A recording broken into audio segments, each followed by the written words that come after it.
Olha só que lindo lá, olha que lindo. A vista da Golá é um presente divino. É sensacional. Sensacional. Tu entende? Esse gozo aí, esse gozo é restrito nessa existência. E por pior que pareça, o mundo hoje, Bolsonaros e, enfim, a maioria dos nossos políticos são governados por essa vertente, de que aqui é a única possibilidade. E aí eu não tenho compromisso com a evolução, gente. É isso que eu quero, no simbólico disso, é como aqui é a única possibilidade, cara, dane-se o resto. Tu entende? Eu pago a eternidade por essa possibilidade.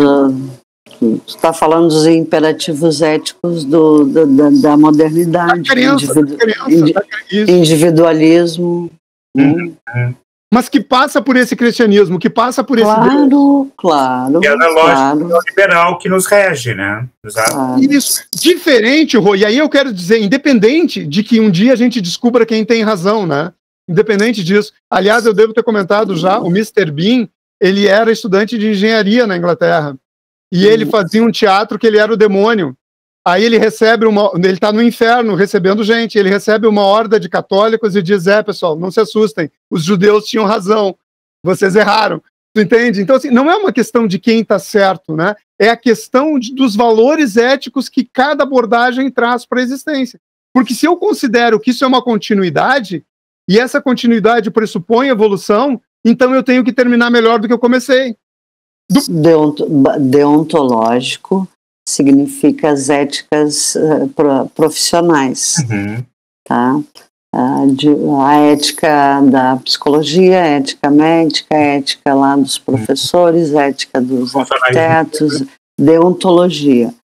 A ética da psicanálise, que pauta pela ética do desejo, dá uma subvertida aí da deontologia. Não segue um código, sim, assim, mais ou menos. Aí o Lacan faz uso de Antígona, né? Do texto, quando ela segue a ética do desejo e vai contra a ética da cidade. Ela é punida por tal. Para enterrar o irmão, né? Eu acho que... Exatamente. Então, assim, essa distinção é bem interessante, assim, porque a grande, eu acho que se a gente teria algo a buscar é seguir essa ética do desejo, ou seja, se escutar, né? Isso requer um grau de autonomia, de liberdade sem medida, assim, que subverte, tem uma compreensão, e isso não é para poucos, entende? Então a gente teria que voltar a falar de educação, de blá, blá, blá, blá. Sim, mas é fundamental também, Rô, eu acho, até porque a gente está sendo ouvido por muitas pessoas que às vezes confundem o desejo com o gozo, né? E o Lacan deixa bem claro que o desejo para a psicanálise é algo entre Kant e Sade, né? Não é assim que eu tenho que sair aí fazendo tudo que eu quero, né? Não. A gente tem a lei da interdição do incesto, né, que a gente já falou em Totem e Tabu, né? Tem algo de contenção do gozo. E nós estamos vivendo justamente um momento em que o gozo perverso está em alta, né? E a lei, né?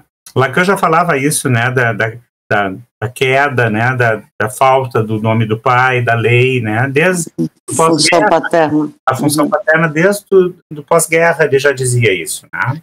Mas aí a gente tem que introduzir o outro, né? Porque o limite ético, mesmo do ponto de vista do meu desejo, sempre vai passar pelo outro, né? O outro é um limite, mas aí eu preciso também de valor ético, né? A civilização precisou disso, né?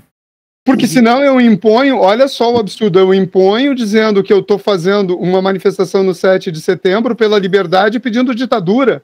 Ou eu não sei o que é liberdade, ou eu não sei o que é ditadura. Então, porque eu tenho que colocar o outro nessa história. Em nome da democracia, tu quer acabar com ela. Isso, exato.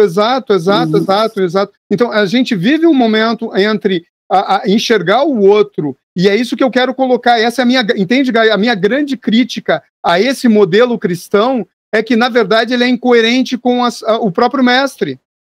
Mas aí que tá, eu acho sempre bom, eu tenho feito essa discussão há horas, inclusive me reportando a Nietzsche, né? Porque isso que tu está dizendo é bem nietzschiano. E eu sempre digo assim, ó, o cristianismo instituído pela via do catolicismo, porque a base cristã não era assim, né? Sim. Claro, né? No popular a gente fala o cristianismo, enfim, porque tem toda uma gama das religiões que saíram do cristianismo e que são deturpadas com os atravessamentos de interesse de poder, de classe, que ao longo da história tem sido assim. Mas a essência cristã não é assim. E nós, agora eu falo do lugar de espírita, nós nos consideramos o cristianismo redivivo, na sua base, na sua essência, né?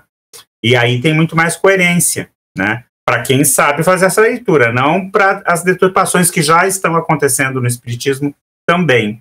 Porque na instituição das coisas sempre tem algo que se deturpa, né? Tem sido assim, né? A imposição do meu...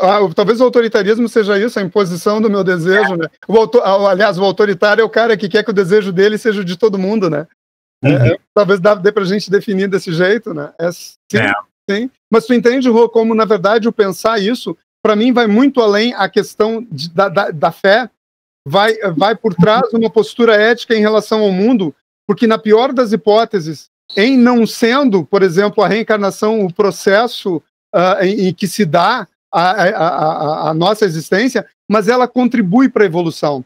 E o que eu quero colocar de outra forma é que a doutrina, que a gente pode deixar cristã, católica e adjacências, realmente não demonstra a mesma coisa, porque ela não trabalha com uma lógica evolutiva inerente, que para mim seria, inclusive, a própria negação da concepção de Deus. Pegando um gancho dessa questão de, pela via da reencarnação, a contribuição para a ética existe. Não que as pessoas tenham que ser espíritas e pensar assim para ser ético, porque tu pode ter a ética por outras vias também. Mas no momento em que tu te dá conta que tu tem um comprometimento de resgate com coisas que para trás, para nós espíritas, tudo foi pior, e que se tu quer voltar para esse mundo, tu não pode deixar ele pior, tu tem que ter solidariedade com quem está aqui, com as tuas descendências, e pensar o que tu está fazendo com o trabalho, com a natureza, com os afetos, com a solidariedade, né? Então, acho que sim, tem uma contribuição ética, sim, mas também tem gente que deturpa isso, não só no espiritismo, mas em outras religiões, que dizem, não, é teu karma, te vira. Ou então, muito carola que diz assim, Deus quis que ele ficasse lá na penúria, né? Então, sempre tem essas deturpações. Sim, essa disputa, né? A disputa pelo poder. Mas tu entende, Rô, como eu acho, como é importante a gente, nesse momento e nessa situação, pensar nessas possibilidades, mas muito mais pelas implicações de valor, pelas implicações de significado que elas têm, do que necessariamente exatamente pela comprovação ou não. Claro. E para isso eu acho que a gente precisa ter realmente instituições trabalhando, pesquisando. A grande instituição é a linguagem. Exato. A linguagem, acredite, é o que possibilita, né? Tu entende? Sem eleger uma instituição sólida, igreja, sei lá. Sim. A grande instituição. Comportam, né, Rô? Isso é a linguagem. É aí que a gente transita e a coisa acontece, não é fora disso. Sim, mas tu entende que eu fiz questão de colocar esses elementos, porque ali para mim, como analista, como um químico que faz análise, que procura muitas vezes achar alguma coisa ali tem coisas no mínimo instigantes, que elas são inconclusas. Eu não consigo dizer que, eu não consigo imaginar que 3 vídeos feitos completamente diferentes, com pessoas diferentes, envolvendo 2 universidades, inclusive, da Islândia e dos Estados Unidos, que todas as pessoas envolvidas, elas estão imbuídas de transformar isso numa farsa.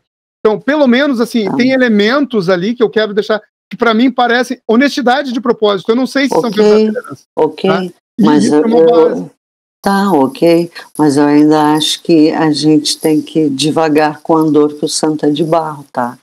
Porque mesmo que isso se apresente, que essas evidências, ou estudos, ou pesquisas se deem, que são bem-vindas, né? Bom, vamos trazer para a discussão e não fazer disso grandes verdades. Não, a questão está em aberto, sem sombra de dúvida, nós tratamos assim. Eu acho que a gente está sempre produzindo abertura, né? Isso, mas e por isso que eu fiz questão de trazer, muito mais com essa intenção, de dizer que é um tema passível de estudo. O Kardec foi pioneiro nisso que tu apontaste, viu, Alexandre? Porque o Kardec, a história do Kardec é interessantíssima, acho que todo cientista deveria... Você sabe o que o Kardec disse do texto cartesiano, penso, logo existo? Ele diz, duvido, logo penso. Isso é muito lacaniano, né, Rô? Isso é muito lacaniano. Aliás, desconfiem de quem tem certeza demais. Isso é maravilhoso, e eu não sabia disso, Rô.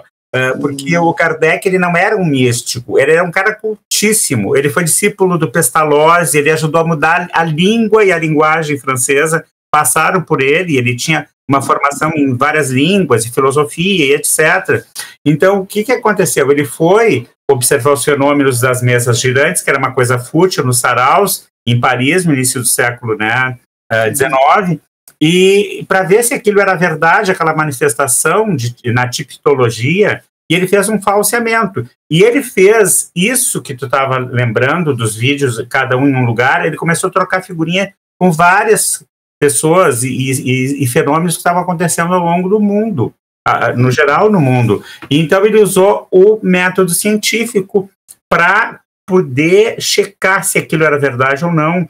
E aí começou a escutar a lógica das linguagens, o nível das linguagens, o que era mais palpável, a elegância com que as mensagens espirituais também se davam, e aí ele começou a codificar a doutrina assim, né? Então isso foi o que me convenceu, né? E as outras religiões não têm isso, porque o orientalismo, eles estão tão diretamente ligados, para eles é tão senso comum, é muito comum na Índia as pessoas se encontrarem e se lembrarem de suas vidas passadas e ficarem falando, mas para nós ocidentais aqui, a gente tem que ter esse falseamento, o questionamento, né, para que através desse aspecto mais científico, mais palpável, a gente possa então se convencer ou não de alguma coisa.